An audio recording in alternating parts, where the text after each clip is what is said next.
Hello दोस्तों, नमस्कार। मैं हूं दिलीप चौधरी और मेरे साथ आप सभी दोस्तों का बहुत बहुत स्वागत है।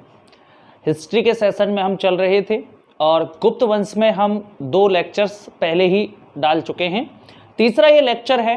पहले लेक्चर में मैंने गुप्तों की उत्पत्ति, गुप्तों का प्रारंभिक क्षेत्र, गुप्तों के द्वारा लगाए गए अभिलेख, गुप्तों के सिक्के, इनके बारे में मैंने चर्चाएं की थी। गुप्तों की जाति क्या थी। दूसरे लेक्चर में मैंने चंद्रगुप्त प्रथम, श्रीगुप्त और घटोत्कच तक की विवरण दिया था। अब उनके बाद चंद्रगुप्त प्रथम का जो बेटा हुआ समुद्रगुप्त, आज उसके बारे में हम विशेष रूप से अध्ययन करेंगे। समुद्रगुप्त जो था वो भारतीय इतिहास के महानतम सम्राटों में से एक था और मैं तो ये कहूँगा कि भारत में अगर सबसे बड़ा कोई सेना नायक हुआ तो वो समुद्रगुप्त था।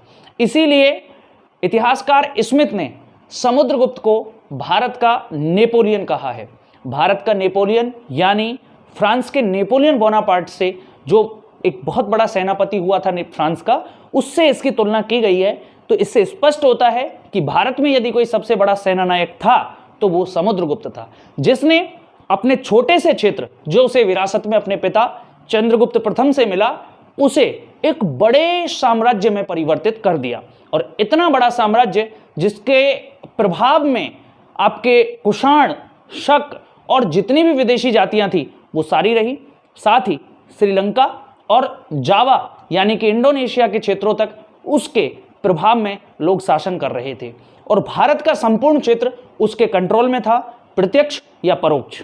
यानी ऐसे मैं कह सकता हूं कि डायरेक्ट या इनडायरेक्ट रूप से भारत का शासन उसने अपने हाथ में लिया था। ज्यादातर क्षेत्र उसने प्रत्यक्ष नियंत्रण में लिए, लेकिन दक्षिण भारत में उसने ग्रहण मोक्षानुग्रह की जो नीति थी उसको लागू किया। ग्रहण मोक्षानुग्रह की नीति का आशय था कि दक्षिण भारत, जिसको जाने के लिए बहुत लंबा टाइम लगता था और बड़ी परेशानियों का सामना करना पड़ता था, विंध्याचल पर्वत के दक्षिण में वहां जाना पड़ता था, तो वह क्षेत्र ऐसा था जहां पर प्रत्यक्ष नियंत्रण संभव नहीं था। तो समुद्रगुप्त ने उन क्षेत्रों को अपने कंट्रोल में इस तरह से किया कि वहां से केवल वो टैक्स लेता था और वहां के शासक समुद्रगुप्त को प्रतिवर्ष उपहार और उसकी सत्ता को मानने वाले होते थे। तो केवल इतना ही करके समुद्रगुप्त खुश था और दक्षिण भारत को उसने अपने राज्य में पूरी तरह विलय नहीं किया और उन राजाओं को अब उनका राज्य वापस लौटा दिया और वहां पे वो शासन कर रहे थे। इस नीति को ग्रहण मोक्षानुग्रह कहा गया।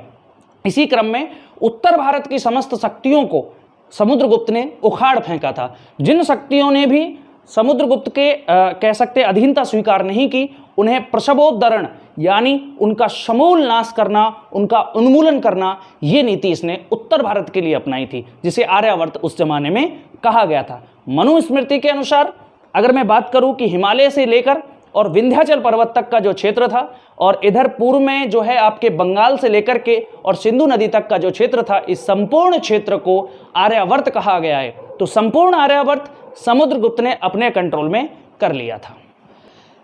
तो समुद्रगुप्त के बारे में मैं अगर और आगे विस्तृत चर्चा करूं तो समुद्रगुप्त एक महान सेना नायक के साथ साथ विद्वानों का भी आश्रयदाता था। उसके दरबार में वसुबंधु जैसे बौद्ध धर्म के संरक्षक, इसके साथ ही हरिशेन जैसे कवि और इसके साथ ही उसके दरबार में बहुत सारे राजा उसके दरबार को सुशोभित करने वाले थे। उसके प्रभाव से ससेनियन शासक जो था उसकी हिम्मत नहीं हुई भारत की तरफ चढ़ाई करने की। अन्यथा ससेनियन शासकों ने पेशावर के जो क्षेत्र के जो शासक थे उनको अपने अधीन कर रखा था और पेशावर में उस टाइम पे कुषाण वंश का राजा था जिसका नाम था किदार। वो किदार जो था वो ससेनियन शासक शापुर द्वितीय की अधीनता मानता था।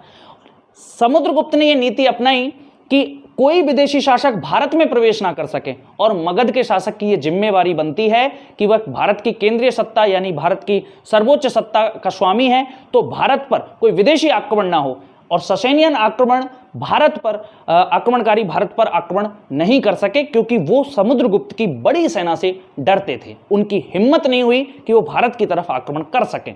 यानी मैं कह सकता हूं कि समुद्रगुप्त ने अपनी सेना और अपनी नीतियों की बदौलत कोई भी विदेशी आक्रमणकारी को भारत में घुसने से पूरी तरह रोक दिया। इसी क्रम में मैं अगर आगे बात करूं समुद्रगुप्त की कि समुद्रगुप्त का कितना कार्यकाल रहा, समुद्रगुप्त ने कब शासन शुरू किया और समुद्रगुप्त के बारे में विशेष तथ्य क्या हैं। चलिए बात करते हैं समुद्रगुप्त के बारे में। समुद्रगुप्त, इसका शासनकाल वैसे तो शुरू हो जाता है 335 से ही, लेकिन इसके पिता की डेथ 350 ईस्वी में हुई, इसलिए इसका वास्तविक शासन शुरू होता है 350 से 375 ईस्वी तक।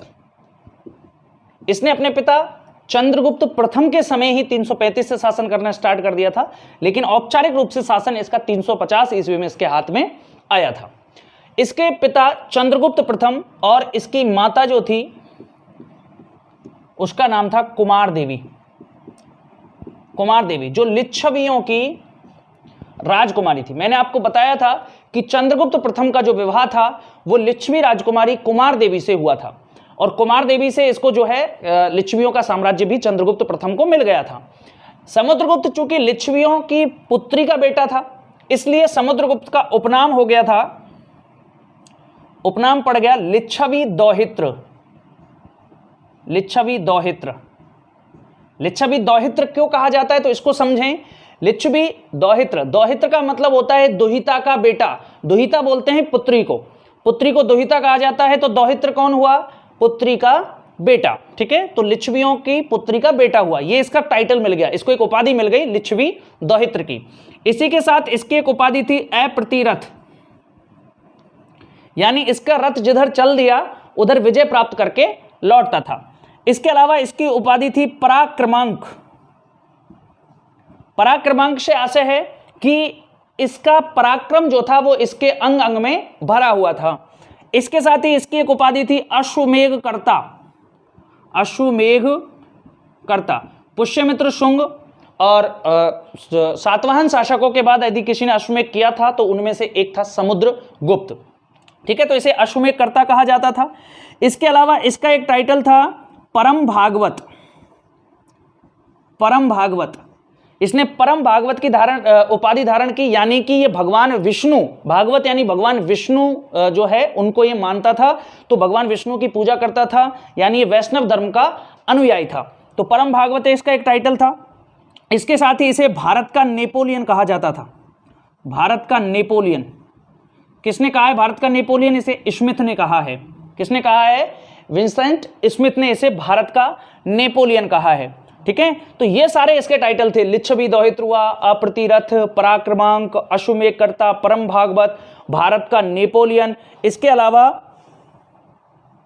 सर्व राज्योच्छेता, यानी सभी राज्यों को अपने साम्राज्य में शामिल करके उन पर शासन करने वाला, ये इसके टाइटल था, सर्व राज्योच्छेता, ये भी इसका एक टाइटल था। तो इतने सारे टाइटल समुद्रगुप्त को मिले थे। साथ ही कवियों का आश्रयदाता होने के कारण इसे कविराज कहा जाता था। ठीक है, ये स्वयं भी कवि था और समुद्रगुप्त जो था वो वीणा वादन करता था। वीणा वादन करता था, इसीलिए इसका पता लगता है, वीणा वादन करने का पता कैसे लगता है? इसकी मुद्राओं से। इसकी मुद्राओं पर इसे वीणा वादन करते हुए दिखाया गया है। इसकी मुद्राओं पर इसे अश्वमेघ करते हुए दिखाया गया है। इसकी मुद्राओं पर इसे धनुर्धारी प्रकार का दिखाया गया है। इसकी मुद्राओं पर इसे व्याघ्र का हनन करते हुए, शेर का शिकार करते हुए दिखाया गया है। इस तरह की इसकी कुछ मुद्राएं मिली हैं। अगर मैं इनकी मुद्राओं की मैं बात करूं तो थोड़ा सा इसकी मुद्राओं की बात कर लेता हूं। ये इनके टाइटल आप याद रखें: लिच्छवी दौहित्र, अप्रतिरथ, पराक्रमांक, अश्वमेघ कर्ता, परम भागवत, भारत का नेपोलियन, सर्व राज्योच्छेता, कविराज और वीणा वादन करने वाला। ठीक है, चलिए अब इसके मैं बात करूंगा इसकी मुद्राओं की। मुद्रा, तो इसकी जो मुद्राएं मिली हैं वो 6 प्रकार की मुद्राएं मिली हैं। कितने प्रकार की मुद्राएं मिली हैं? समुद्रगुप्त की 6 प्रकार की मुद्राएं मिली हैं। बहुत इंपॉर्टेंट क्वेश्चन यहां से आता है कि किस शासक की मुद्राएं इस प्रकार की मिली हैं। वो आपको प्रकार देगा और आपको बताना पड़ेगा कि इस प्रकार की मुद्रा किस राजा की है। पहली इसकी मुद्रा है अश्वमेघ करते हुए। अश्वमेघ करते हुए, इसको उन मुद्राओं पर दिखाया गया है। दूसरा व्याघ्र हनन करते हुए। व्याघ्र हनन यानी शेर का शिकार करते हुए, व्याघ्र शेर को बोलते हैं, तो उसका शिकार करते हुए इसे दिखाया गया है। तीसरा, इसे परशु प्रकार की मुद्राओं जो है दिखाया गया है। परशु धारण किए हुए, परशु यानी जो परशुराम के पास होता था परशु, उसको धारण किए हुए दिखाया गया है। चौथा, इसकी मुद्राओं पर इसे वीणा वादन करते हुए दिखाया गया है, वीणा वादन करते हुए। इसके अलावा इसकी धनुर्धारी प्रकार की मुद्राएं मिलती हैं, धनुर्धारी प्रकार की मुद्राएं मिलती हैं। तो अश्वमेध करते हुए मुद्रा हो गई, व्याघ्रहणन हो गई, परशु हो गई, वीणा वादन हो गई और एक धनुर्धारी प्रकार की मुद्रा हो गई। और छठवां प्रकार इसका जो हो जाएगा वो है गरुड़ प्रकार की मुद्राएं। गरुड़ जो इनका राज चिन्ह था, गुप्तों के अगर मैं राज चिन्ह की बात करूं तो गुप्तों का राज चिन्ह जो था वो गरुड़ था, इसलिए इनकी गरुड़ प्रकार की मुद्राएं भी मिलती हैं। तो 6 प्रकार की मुद्रा हो गई, अश्वमेध करते हुए, व्याघ्रहणन, परशु, वीणा वादन करते हुए, धनुर्धारी और गरुड़ प्रकार की मुद्राएं। ये 6 प्रकार की मुद्रा। वैसे व्याघ्रहणन प्रकार की चांदी की मुद्रा मिलेंगी चंद्रगुप्त द्वितीय की। व्याघ्रहणन प्रकार की सोने की मुद्रा मिली है समुद्रगुप्त की। बहुत इंपॉर्टेंट प्रश्न है, समझ लीजिए। व्याघ्रहणन प्रकार की सोने की मुद्रा किसकी है? समुद्रगुप्त की। और व्याघ्रहणन प्रकार की चांदी की मुद्रा किसकी है? तो वह राजा था चंद्रगुप्त द्वितीय विक्रमादित्य। और उसने व्याघ्रहणन प्रकार की मुद्रा क्यों चलाई थी? चंद्रगुप्त द्वितीय ने, चंद्रगुप्त द्वितीय उसने क्यों चलाई थी? क्योंकि उसने इस काठियावाड़ क्षेत्र को जीता था शकों से, और शकों को हराने के उपलक्ष्य में उसने व्याघ्रहणन प्रकार की चांदी की मुद्रा जो है वो चलाई थी। और वो सिक्के मूल रूप से काठियावाड़ के जो शक राजा थे उनकी ही मुद्रा थी, और उसको अपने नाम से पुनरंकित करवाया था उसने, जो परंपरा शुरू से रही है। जैसे गौतमीपुत्र सातकर्णी ने नहपान की मुद्राओं को ही कह सकते हैं चेंज किया था, पुनरंकित करवाया था। उसी प्रकार से समुद्रगुप्त ने चंद्रगुप्त द्वितीय ने शकों की मुद्राओं को ही, चांदी की मुद्राओं को एक तरह से पुनरंकित करवाया था। तो ये 6 प्रकार की मुद्राएं किसकी मिली हैं? ये समुद्रगुप्त की मुद्राएं मिली हैं। तो समुद्रगुप्त के बारे में हम अब तक समझे हैं, एक तो उनके उपनामों को समझे हैं और दूसरा समुद्रगुप्त की मुद्राओं के बारे में समझे हैं। अभी मैंने इसके युद्धों की कोई बात नहीं की है। अब हम बात करेंगे कि जब समुद्रगुप्त जो है उत्तराधिकारी बन जाता है तो समुद्रगुप्त के अलावा एक राजा का नाम और गुप्त वंशावली में आता है, उसका नाम था काच। अब ये काच नाम का जो शासक गुप्त राजवंश में आया, इसके बारे में बड़े मतभेद हैं। मतभेद ये है कि काच जो था ये समुद्रगुप्त का कोई भाई था।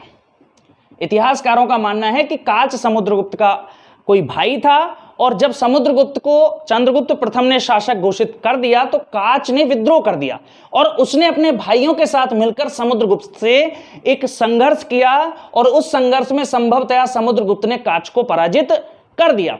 लेकिन जो महत्वपूर्ण इतिहासकार हैं एलन महोदय, एलन ने एक बात कही है कि जो समुद्रगुप्त है वो मूल रूप से काच ही था।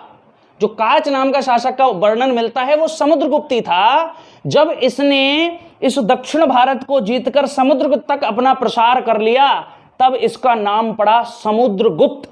यानी एलन ने कहा है कि काच नाम का जो व्यक्ति था, जब इसने दक्षिण भारत को कंट्रोल कर लिया, जीत लिया, तो इसका प्रसार समुद्र तक हो गया, हिंद महासागर तक हो गया, तो इसका क्या नाम पड़ गया? समुद्रगुप्त नाम पड़ गया। और तब से इसकी मुद्राओं पर इसका नाम समुद्रगुप्त अंकित किया जाने लगा।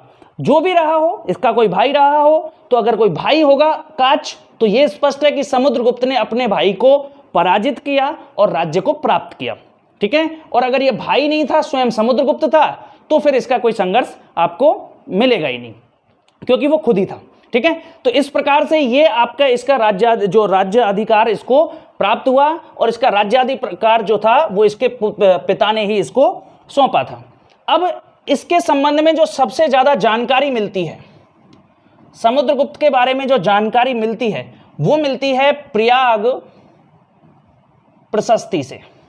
तो प्रयाग प्रशस्ति क्या है, ये हम समझने वाले हैं। प्रयाग प्रशस्ति जो है, ये थोड़ा समझें कि अशोक जो एक शासक हुआ मौर्य वंश का, उस अशोक ने कौशाम्बी में, कौशाम्बी कहाँ है बच्चों? बांदा और प्रयागराज या इलाहाबाद के बीच में, वर्तमान में प्रयागराज है। तो वहां पे कौशाम्बी में एक अभिलेख लगवाया था, किसने? मौर्य वंश के राजा अशोक ने। उसी अभिलेख पर समुद्रगुप्त ने अपनी प्रशस्ति लिखवाई थी। ठीक है।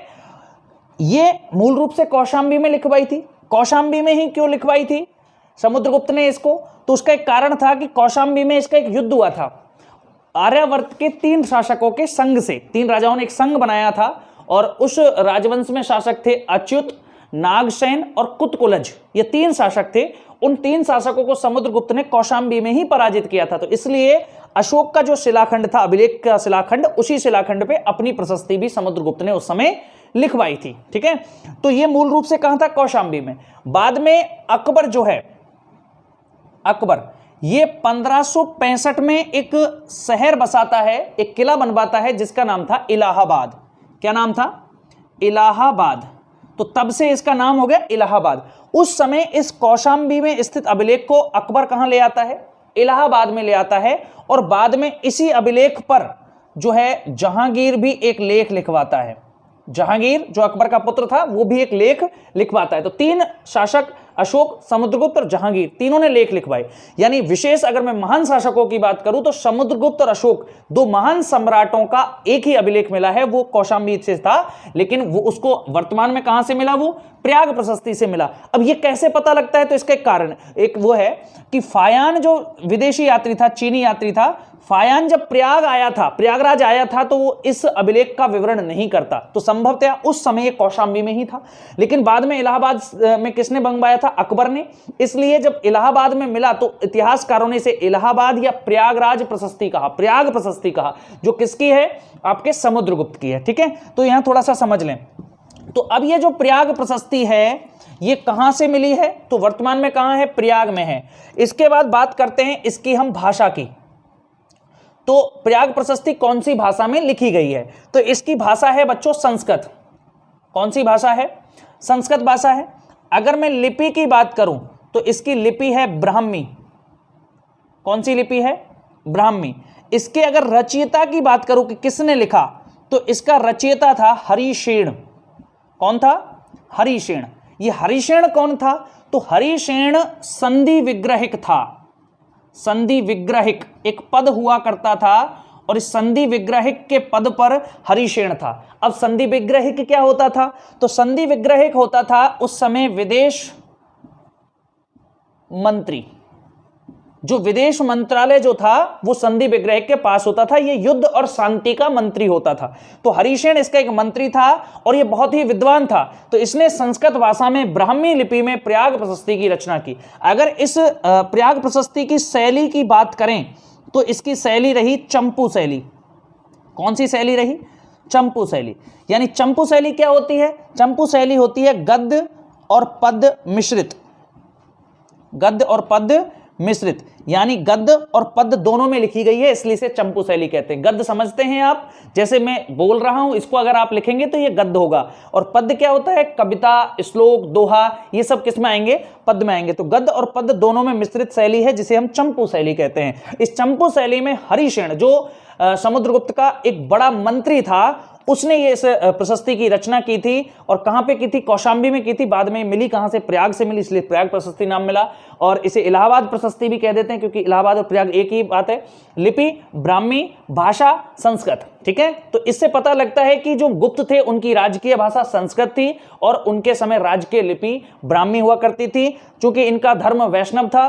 वैष्णव कैसे पता लगता है? इसकी परम भागवत उपाधि से। इसकी भी परम भागवत उपाधि थी और इसके बाद चंद्रगुप्त द्वितीय जब शासक बनेगा तो वो भी परम भागवत की उपाधि ही धारण करेगा। तो इससे हमें पता लगता है कि जो गुप्त राज डायनेस्टी थी, गुप्त राजवंश था, वो वैष्णव थे। ठीक है, तो ये क्लियर हो जाता है। तो ये तो हमारी हो जाती है प्रयाग प्रशस्ति। अब बात आती है कि प्रयाग प्रशस्ति से हमें क्या जानकारी समुद्रगुप्त के बारे में मिलती है। तो समुद्रगुप्त के बारे में से जानकारी मिलती है कि समुद्रगुप्त की किस तरह से थी। तो उसमें जो हरिशेन ने जो इसे लिखा, तो हरिशेन ने स्वयं का परिचय देते हुए लिखा कि इस प्रशस्ति को लिखने वाला समुद्रगुप्त के चरणों का स्वामी, चरणों का दास जो है वो हरिशेन ने स्वयं को कहा था, चरणों का दास। और इसमें समुद्रगुप्त की जो तुलना है वो पृथु और राघव जैसे शासकों से की थी और बड़ा सम्राट समुद्रगुप्त को इसमें प्रयाग प्रशस्ति में बताया था। प्रयाग प्रशस्ति की अगर मैं 19 और 20वीं लाइन की बात करूं, 20वीं पंक्ति की बात करूं, तो इसमें विवरण मिलता है दक्षिणापथ के युद्ध का। दक्षिणापथ के युद्ध का 21वीं पंक्ति में विवरण मिलता है आठविकों के साथ संघर्ष का। और 22वीं पंक्ति में प्रत्यंत राज्यों के प्रति, प्रत्यंत जो राज्य थे यानी सीमावर्ती जो राज्य थे, उनके प्रति इसकी क्या नीति रही और उसने किस प्रकार से इसने अपने राज्य में शामिल किया, उनकी जानकारी मिलेगी। अगर मैं समुद्रगुप्त के अभियानों की बात करूं तो समुद्रगुप्त के अभियान सबसे पहले जो रहे वो आर्यावर्त में रहे। आर्यावर्त क्या था, तो अगर मैं बात करूं आपके मनुस्मृति की, तो आर्यावर्त वह क्षेत्र था जो हिमालय से दक्षिण में और विंध्या पर्वत से उत्तर में, इधर आपके गंगा यमुना का मैदान आता था और पश्चिम में सिंधु नदी तक ये प्रसार इसका था, उसे आर्यावर्त कहा था मनुस्मृति में। तो इस आर्यावर्त पर इसका पहला अभियान रहा। तो अगर मैं इसके आर्यावर्त के अभियानों की बात करूं, चलो इसको थोड़ा सा हम बाद में छेड़ेंगे, अभी हम पहले आर्यावर्त की बात कर लेते हैं। तो इसका पहला युद्ध हुआ आर्यावर्त का प्रथम युद्ध, आर्यावर्त का प्रथम युद्ध, ठीक है। यह हुआ था 3 राजाओं के संघ से, 3 राजाओं का एक संघ था। वो 3 राजा थे, एक अहिछत्र का राजा था, दूसरा पद्मावती का राजा था, ये दोनों नागवंश के राजा थे, और एक कुतकुलज राजा था जो संभवतः पंजाब के आसपास के क्षेत्र का शासक था। इन 3 शासकों से इसका संघर्ष हुआ, और यह संघर्ष कहां हुआ, कौशांबी में। कौशांबी में, कौशांबी कहां है, उत्तर प्रदेश में, ठीक है। यहां पे इसका संघर्ष हुआ, और इस संघर्ष में, कौशांबी के युद्ध में, इसने आर्यावर्त के प्रथम युद्ध में इन तीनों राजाओं के संघ को पराजित कर दिया। यानी ये सारा क्षेत्र इसके कंट्रोल में आ चुका था। ये कहां पे था, स्वयं कहां पे था, मगध, यानी इसकी राजधानी उस समय पाटलिपुत्र थी। गुप्तों की राजधानी अगर आपसे पूछता है तो पाटलिपुत्र राजधानी थी। अब जब दूसरा राजा आएगा चंद्रगुप्त द्वितीय, वो आपके उज्जैन में स्थापित करेगा दूसरी राजधानी, और तीसरा राजा जब कुमारगुप्त आएगा तो कुमारगुप्त क्या करेगा, अयोध्या में एक दूसरी राजधानी बनाएगा।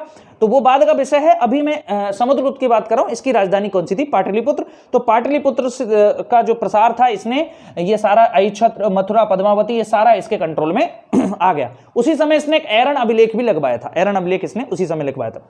तो ये कौशांबी का युद्ध हो गया, आर्यावर्त का प्रथम युद्ध। उसके बाद ये चला दक्षिण भारत की ओर। उसके बाद कहां चला, दक्षिण भारत की ओर। दक्षिण भारत जब ये जा रहा था तो आटविकों ने इसका रास्ता रोका था। आटविक कहां थे, इस क्षेत्र में फैले हुए थे, मध्य प्रदेश, छत्तीसगढ़, इन क्षेत्रों में फैले हुए थे। तो जब दक्षिण भारत जा रहा था तो आटविकों ने इसका विरोध किया, अवरोध किया। इसलिए आटविकों पर यह बाद में अभियान करेगा, जो 21वीं पंक्ति में प्रयाग प्रशस्ति में लिखा हुआ है। तो अभी दक्षिण भारत जब जाता है तो दक्षिण भारत के 12 जो छोटे छोटे राज्य थे, दक्षिणापथ का युद्ध में पढ़ूंगा, दक्षिणापथ का युद्ध अब होने वाला है। जिस दक्षिणापथ के युद्ध में जो है, ये जो प्रयाग प्रशस्ति की 19 और 20वीं पंक्ति में इसका उल्लेख किया गया है दक्षिणापथ के युद्ध का। दक्षिणापथ किसको बोलते थे, विंध्या पर्वत से दक्षिण का जो क्षेत्र था उसे दक्षिणापथ बोलते थे। और इस दक्षिणापथ में जो है आपके ये जो वाकाटक राज्य था, विदर्भ राज्य था, ये शामिल नहीं था, ठीक है, इसको शामिल नहीं किया जाता था दक्षिणापथ में। इसके पूर्व का जो क्षेत्र था, ये वाला क्षेत्र इसमें हुआ करता था, ठीक है। तो ये जो पूरा रीजन था, इसमें उस टाइम पे 12 राज्य थे। 12 राज्यों में मुख्य रूप से थे महाकांतार। महाकांतार में शासन करता था व्याघ्रराज। महाकांतार में कौन शासक करता था, व्याघ्रराज शासन करता था। और यह व्याघ्रराज वाकाटकों के राजा पृथ्वीसेन का एक सामंत था। तो पृथ्वीसेन, देखो वाकाटकों से भी हम एक संबंध इसका पढ़ने वाले हैं, ठीक है। वाकाटक राजवंश कहां था, महाराष्ट्र के आसपास फैला हुआ था, आंध्र प्रदेश के कुछ हिस्से पर भी इनका शासन उस जमाने में था, ठीक है। इनकी राजधानी माहिष्मती के आसपास इनकी राजधानी उस जमाने में हुआ करती थी। तो महाकांतार का जो क्षेत्र था वह दूसरा कोट्टुर, पेड़वेगी, देवराष्ट्र, कांचीपुरम, पालक्क, ठीक है, और बेंगी, और इसके अलावा कौशल, जो दक्षिणी कौशल था, दक्षिणी कौशल फैला हुआ था आपके छत्तीसगढ़ और आपके उस टाइम के उड़ीसा के आसपास के क्षेत्रों में। महाकांतार, कोट्टुर ये उड़ीसा में आते थे, पेड़वेगी और देवराष्ट्र ये आपके आंध्र प्रदेश में आते थे, कांचीपुरम और पालक्क आपके तमिलनाडु में आते थे, ठीक है। ये इस तरह से और भी 2-3 राज्य थे। ये टोटल मिलाकर के 12 राज्य हुआ करते थे। तो दक्षिणापथ के 12 राजाओं का जो संघ था, उस 12 राजाओं के संघ को इसने पराजित किया। और 12 राजाओं के संघ को पराजित करने के बाद उनके प्रति जो नीति अपनाई थी वो थी ग्रहण मोक्षानुग्रह, यानी उन राज्यों से केवल कुछ कर लिया, कुछ उनसे भेंट ली, और उसके बाद उन राजाओं को स्वतंत्र छोड़ दिया कि आप अपना शासन अपने हिसाब से चलाइए। उन पर कोई इसने दबाव नहीं डाला, ठीक है। तो इन 12 राजाओं को पराजित किया। ध्यान रखें, आर्यावर्त के प्रथम युद्ध में 3 राजाओं को और दक्षिणापथ के युद्ध में 12 राजाओं को पराजित किया। इतिहासकार लिखते हैं कि ये फिर जब वापस लौटा तो वाकाटकों के राज्य से होकर गुजरा। लेकिन वाकाटकों के राज्य से अगर ये गुजरता तो उस संघर्ष का उल्लेख प्रयाग प्रशस्ति में अवश्य मिलता। तो प्रयाग प्रशस्ति में वाकाटकों के राज्य का और वाकाटकों से इनके संघर्ष का कोई विवरण नहीं मिलता है। तो संभवतः इसने वाकाटकों से शत्रुता मोल नहीं ली, लेकिन वाकाटकों के एक छोटे सामंत व्याघ्रराज जो महाकांतार का शासक था उसको इसने जरूर हराया, यानी वाकाटकों के राज्य को इसने कमजोर तो कर दिया। ये मध्य देश इसने पूरा जीत लिया, इधर का क्षेत्र इसने जीत लिया, तो वाकाटक छोटे से क्षेत्र में उस टाइम सीमित हो गए होंगे संभवतः। ठीक है, तो फिर ये वापस लौटा। वापस जब मगध ये लौटा, पाटलिपुत्र लौटा, तब तक उत्तर भारत के 9 राजाओं ने एक संघ बना लिया। ठीक है, यानी 12 राजाओं को हरा के आया, पहले 3 को हराया, फिर 12 को हराया। जब तक वापस लौटा तो 9 राजा तैयार थे उत्तर भारत में संघर्ष के लिए। तो इसका फिर दोबारा जो संघर्ष होगा वो होगा आर्यावर्त का द्वितीय युद्ध। आर्यावर्त का द्वितीय युद्ध। इस आर्यावर्त के द्वितीय युद्ध में जो है आपके प्रयाग और ये जो आपके साकेत का जो क्षेत्र था, यहाँ का एक शासक था रुद्रसेन, वो उनमें प्रमुख नेता रहा। दूसरा पद्मावती का राजा नागसेन भी इसमें नेता रहा, और आपके अहित छत्र का जो शासक था वो, और कई ऐसे छोटे छोटे राजवंश थे जिन्होंने इसमें शामिल हुए थे। यानी 9 राजाओं का ये संघ था, 9 राजाओं का संघ। इन 9 राजाओं के संघ से इसका संघर्ष हुआ, और इन 9 राजाओं के संघ को आर्यावर्त के द्वितीय युद्ध में भी पराजित कर दिया। इसमें भी कौन जीता? समुद्रगुप्त ही जीता। इसका विजेता भी समुद्रगुप्त रहा। यानी पहले आर्यावर्त के प्रथम युद्ध को जीता, फिर दक्षिणावर्त के युद्ध को जीता, फिर आर्यावर्त के द्वितीय युद्ध को जीता। इन युद्धों के बाद इसके पास जो साम्राज्य फैला हुआ था वो आपके इधर सारा ये जो क्षेत्र था, ये वाला क्षेत्र जो था, ये संपूर्ण इसके कंट्रोल में आ गया था। अभी कुछ क्षेत्र ऐसे थे जो इसके कंट्रोल में नहीं थे। एक तो नेपाल नहीं था, डबाक नहीं था, कामरूप नहीं था, समतट नहीं था। ठीक है, ये ताम्रलिप्ति बंदरगाह इसके कंट्रोल में नहीं हुआ करता था। कर्तरीपुर नहीं था, पुरुषपुर नहीं था, काठियावाड़ नहीं था, वाकाटक नहीं था। ये अभी ऐसे राज्य थे जो काठियावाड़ था, यहां शक शासन कर रहे थे। पुरुषपुर पेशावर में कुषाण शासक कर रहे थे। ठीक है, तो ये यहां पे शासन कर रहे हैं। अब इसका संघर्ष जो था वो प्रत्यंत राज्यों से, आठविक राज्यों से था। एक आठविक फिर प्रत्यंतों के साथ, यानी इनके साथ बाद में होगा, अभी आठविकों के साथ होगा। तो आठविक राज्य जो था वो कहां था? वो मध्य प्रदेश और छत्तीसगढ़ इस क्षेत्र में फैले हुए थे। आठविक कौन होते थे? जो शिकार पर आधारित थे, जनजातीय लोग थे। ठीक है, उन्होंने इसको प्रतिरोध पैदा किया था जब ये दक्षिण भारत जा रहा था, इसलिए आठविकों से इसका संघर्ष हुआ, जिसका उल्लेख प्रयाग प्रशस्ति के 21वीं पंक्ति में किया गया है। आठविक राज्यों से इसने संघर्ष हुआ, आठविक राज्यों को इसने पराजित किया और पराजित करके अपने साम्राज्य में मिला लिया। ठीक है, ये भी हो गया, ये भी हो गया। तो अब इसका संघर्ष अगला होना है प्रत्यंत राज्यों के साथ। प्रत्यंत राज्य कौन कौन से थे? प्रत्यंत राज्य 5 थे, समतट, कामरूप, डबाक, नेपाल और कर्तरीपुर। कर्तरीपुर संभवतः करतारपुर जो पंजाब में है और कश्मीर तक इसका साम्राज्य था। इसी प्रकार नेपाल, डबाक बोलते थे उत्तरी असम को, और केंद्रीय जो असम था, मुख्य असम था, वो कामरूप था। इसके अलावा समतट यानी पूर्वी बंगाल, और समतट का जो राजा था उसके कंट्रोल में ही ताम्रलिप्ति बंदरगाह था। ताम्रलिप्ति बंदरगाह जो वर्तमान में बंगाल में है, पश्चिम बंगाल में, ये बहुत इंपॉर्टेंट बंदरगाह था। इस ताम्रलिप्ति बंदरगाह की बदौलत ही बाद में ये क्या करेगा, चीन के साथ, आपके मलाया, जावा, इनके साथ व्यापारिक संबंध बना पाएगा। ठीक है, पूर्वी जो देश हैं उनके साथ व्यापारिक संबंध बना पाएगा।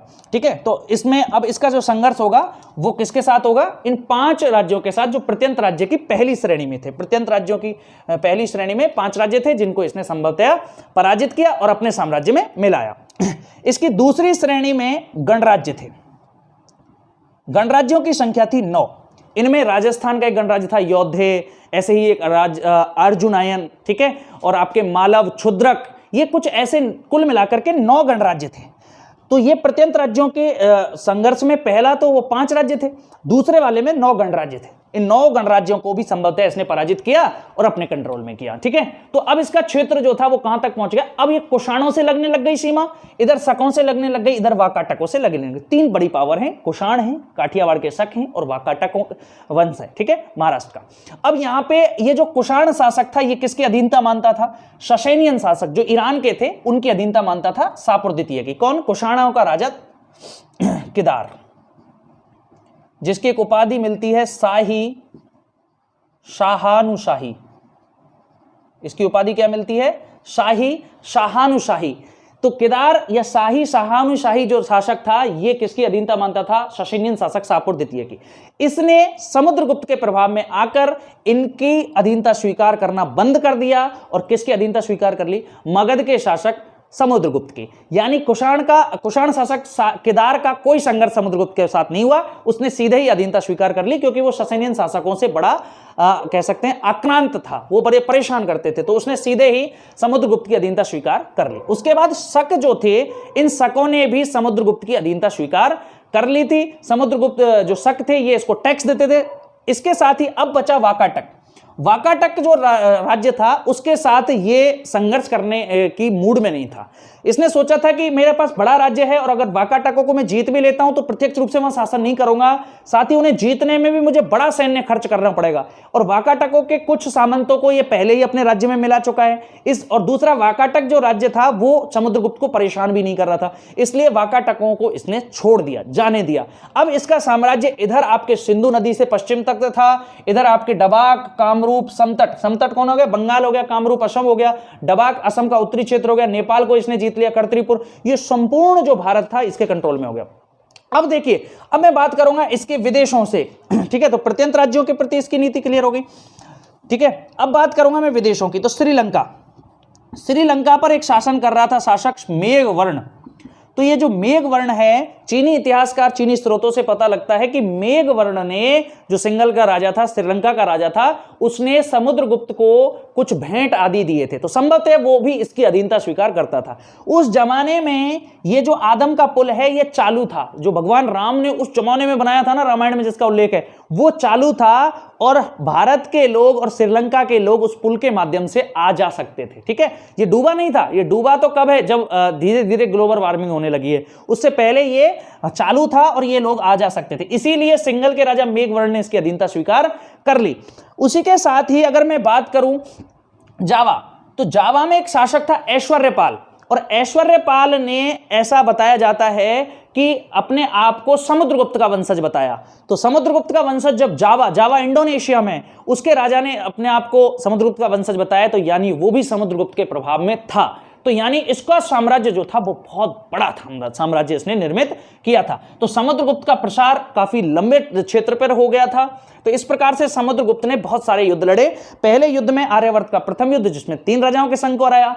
दूसरा उसने दक्षिणापथ का, जिसमें 12 राजाओं के संग को हराया। तीसरा उसने आर्यावर्त का द्वितीय युद्ध लड़ा, जिसमें 9 राजाओं के संग को हराया। फिर 8वें राज्य को जीता था। उसके बाद आपके इन 5 प्रत्यंत राज्यों को जीता था, सीमावर्ती राज्यों को जीता था। फिर 9 सीमावर्ती गणराज्यों को जीता था।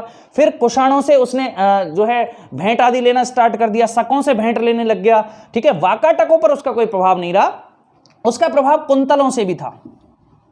कुंतल जो कर्नाटक के आसपास थे, उन पर उसका प्रभाव था, जो बाद में चंद्रगुप्त द्वितीय के समय स्पष्ट होगा। चंद्रगुप्त द्वितीय का जो दरबारी रहेगा कालिदास, वो कुंतल राज्य में जाएगा और कुंतल राज्य का जो शासक है वो सारा भार जो है चंद्रगुप्त द्वितीय को सौंप देगा। यानी प्रभाव में कुंतल उस टाइम थे। कुंतल यानी जो कर्नाटक में ये राज्य पड़ा करता था, ठीक है? तो इतना बड़ा जो साम्राज्य था वो समुद्रगुप्त का हुआ करता था। अब मैं थोड़ा सा बात करूंगा समुद्रगुप्त की, कि समुद्रगुप्त के समय जो शासन था, उस शासन में कुछ पद थे, जैसे खाद्यटपाकिक एक पद था। दूसरा महादंड नायक, ये एक पद था। संधि विग्रहिक, ये एक पद था। प्रशासन के बारे में थोड़ी सी बात कर लेता हूं, हल्की सी बात करूंगा विग्रहिक, क्योंकि स्पेशलाइजेशन में यहाँ पे मतलब इसकी वीडियो बनाऊंगा प्रशासनिक संबंध पे, इनके साहित्यिक जो स्रोत मिले हैं उन सारी चीज़ों पे। तो संधि विग्रहिक हो गया। एक और पद था कुमारामात्य। ये मैं इसलिए बता रहा हूँ कि कुमारामात्य जो एक पद था, ये बड़ा इंपॉर्टेंट पद था, और ये उस जमाने में यूपीएससी जिस तरह की भर्ती लेती है आईएएस वगैरह की, जैसे वर्तमान में आईएएस की स्थिति होती है, उसी तरह की स्थिति होती थी कुमारामात्यों की। ये वही श्रेणी थी, आईएएस जैसी श्रेणी थी उस टाइम पे। ये जो थे कुमारामात्य, ये बहुत महत्वपूर्ण पद था उस जमाने का, और ये किसने स्टार्ट किया था? समुद्रगुप्त ने स्टार्ट किया था, ठीक है? तो प्रशासनिक पद था ये एक, जैसे आज आईएएस होता है उस तरह का था। दूसरा था संधि विग्रहिक। तो संधि विग्रहिक विदेश मंत्री मान लीजिए इसको, ये युद्ध और शांति का स्वामी होता था। महादंड नायक, ये पुलिस विभाग का मुखिया होता था। दंड नायक, महादंड नायक, पुलिस विभाग का मुखिया। और खाद्यटपाकिक, यानी कि ये क्या, किसका स्वामी होता था? खाद्य जो विभाग था, उस खाद्य विभाग का स्वामी होता था। ये 4 महत्वपूर्ण पद थे समुद्रगुप्त के समय। ठीक है, तो समुद्रगुप्त के बारे में मैंने अब तक जो बात की उनमें हमने सबसे पहले जो जाना था वो समुद्रगुप्त की उपाधियों को जाना था। समुद्रगुप्त की माता का नाम जाना था कुमार देवी, पिता का नाम चंद्रगुप्त प्रथम था। शासन 335 से 375 तक रहा। समुद्रगुप्त ने जो है इसके उपाधियां हमें मिली, लिच्छवी, दोहित्र, अप्रतिरथ, पराक्रमांक, ठीक है, परम भागवत, ये सारी टाइटल इसके मिले। उसके बाद इसका स्रोत, जानकारी का स्रोत मुख्य जो रहा वो आपके प्रयाग प्रशस्ति रहा, और दूसरा इसका एरन अभिलेख मिला। एरन अभिलेख भी इसने लिखवाया था। अब मैं बात करूंगा कि समुद्रगुप्त ने जब इन सभी क्षेत्रों को जीत लिया तो उसके बाद इसने एक यज्ञ किया जिसका नाम था अश्वमेघ, अश्वमेघ यज्ञ। और इसके अश्वमेघ यज्ञ का जो विवरण है वो 3 चीजों से मिलता है। पहली तो मिलता है इसकी मुद्राओं से, दूसरा मिलता है स्कंदगुप्त के भीतरी अभिलेख से। स्कंदगुप्त ने एक अभिलेख लिखवाया था भीतरी, ठीक है, उत्तर प्रदेश में, उससे इसका विवरण मिलता है। और तीसरा आपके पूना ताम्रपत्र किसने लिखवाया था? प्रभावती गुप्ता। इन तीनों से इसके अश्वमेघ यज्ञ का विवरण मिलता है। जब इसने संपूर्ण क्षेत्र को जीत लिया तब इसने अश्वमेघ यज्ञ करवाया था, जो इसकी मुद्राओं पे भी अंकन मिला है उसका। दूसरा स्कंदगुप्त के भीतरी अभिलेख में इसका विवरण मिला है, और स्कंदगुप्त के भीतरी अभिलेख में यह मिला है कि जो अश्वमेघ यज्ञ संभवतः लगभग विलुप्त हो चुका था उस यज्ञ को पुनः समुद्रगुप्त ने करवाया था। ठीक है, पूना ताम्रपत्र में प्रभावती गुप्ता को ने इसको विवरण दिया है कि इसने अनेकों अश्वमेघ किए थे। समुद्रगुप्त के बारे में अनेकों अश्वमेघ करने वाला कहा, इसीलिए इसका एक टाइटल हो गया अश्वमेघ करता। ठीक है, तो समुद्रगुप्त एक महान शासक हुआ।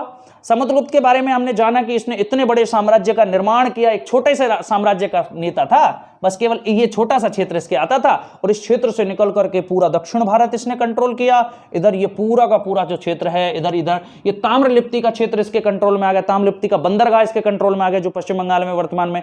और ये ताम्रलिप्ति बंदरगाह जब इसके कंट्रोल में आ गया तो फिर पूर्वी देशों के साथ इसके व्यापारिक संबंध बन गए। ठीक है, तो इसने एक बहुत बड़ा राज्य कंट्रोल किया। शक जो थे वो उस जमाने में, शक राज्य जो बड़ा मतलब अपने आप को ताकतवर मानता था, रुद्र सिंह तृतीय इसका एक शासक हुआ करता था। रुद्र सिंह तृतीय वो इसकी अधीनता में था। बाद में रुद्र सिंह तृतीय जो है, जब ये शक गुप्त साम्राज्य डायनेस्टी कमजोर पड़ेगी तो वो गुप्त डायनेस्टी पर आक्रमण करेगा और फिर चंद्रगुप्त द्वितीय उसको मारेगा। जो वो सीन जो है हम अगले वीडियो के माध्यम से चंद्रगुप्त द्वितीय में बताएंगे। अभी केवल हमें इतना जानना है कि जो समुद्रगुप्त था एक बड़ा शासक हुआ, और समुद्रगुप्त ने बहुत बड़े साम्राज्य का निर्माण किया, बहुत बड़ा एक सेनापति रहा। इसने कई सारे अच्छे पदों का निर्माण किया, जिनमें जैसे खाद्यपाटे, कुमारामात्य एक महत्वपूर्ण पद था। कुमारामात्य मैंने आपको बता दिया है, और इसीलिए इस समुद्रगुप्त को बड़े साम्राज्य के निर्माण कारण भारत का नेपोलियन कहा गया, और बहुत सारी टाइटल से इसको जो है नवाजा गया। तो इस तरह का था। समुद्रगुप्त को कविराज कहा जाता था क्योंकि यह स्वयं भी कविता किया करता था, और दूसरा ये स्वयं क्या करता था? वीणा वादन भी करता था। तो अगर मैं वीणा की बात करूं तो प्रसिद्ध वीणा वादकों में भारत के कुछ शासक में बात बता रहा हूं, तो उनमें एक था समुद्रगुप्त जो वीणा वादन करता था। दूसरा महत्वपूर्ण शासक था रुद्रदामन, यह भी वीणा वादन करता था। मैं राजस्थान के राजाओं की बात करूं तो महाराणा कुंभा ये भी वीणा वादक के तौर पर बहुत चर्चित रहे। और इसके साथ ही औरंगजेब भी कुशल वीणा वादक था। हालांकि बाद में इसने संगीत पर प्रतिबंध लगा दिया था, लेकिन औरंगजेब वीणा वादक के तौर पर कह सकते हैं विख्यात था। ठीक है, तो समुद्रगुप्त, रुद्रदामन, महाराणा कुंभा और औरंगजेब ये चारों शासक जो थे वो वीणा से जुड़े हुए थे। तो किन किन शासकों ने वीणा बजाई थी? तो वो ये लोग थे। ठीक है, तो समुद्रगुप्त का जो था सीन वो इसमें भी रहा, यानी आपके कविता के माध्यम से साहित्य में विशेष रुचि रखता था। और इसके दरबार में वसुबंधु, हरिशेन, ये ऐसे विद्वान भी इसके दरबार में उस समय रहे थे। तो ऐसा ये शासक था, महान शासक समुद्रगुप्त, जो गुप्त डायनेस्टी को बहुत बड़े स्तर पर ले गया। 6 प्रकार की मुद्राएं चलाई थी। गरुड़ के अंकन वाली मुद्राएं, धनुर्धारी प्रकार की मुद्राएं, अश्वमेघ करते हुए चित्रण वाली मुद्राएं, इसके अलावा परशु प्रकार की मुद्राएं, व्याघ्रहनन प्रकार की मुद्राएं, मैं आपको ये बता चुका हूं। तो ये सारा इसने सीन जो था वो किया। तो समुद्रगुप्त इस प्रकार का एक राजा था। तो आज की वीडियो का हम समापन इसी के साथ करते हैं। अगली वीडियो में बहुत अच्छे से इसको आगे कंप्लीट करने वाले हैं। अच्छा, एक चीज और मैं समुद्रगुप्त की पत्नी का नाम और बता देता हूं। समुद्रगुप्त की पत्नी का नाम था दत्त देवी, क्योंकि ये अब आगे हम जोड़ेंगे कि दत्त देवी का बेटा होगा चंद्रगुप्त द्वितीय। ठीक है, वहां पे इसको स्टार्ट करेंगे। चलिए दोस्तों, इसी के साथ मैं आपसे विदा लेना चाहूंगा। अगले दिन वही 9 बजे पुनः मिलेंगे। बहुत बहुत धन्यवाद। जय हिंद, जय भारत।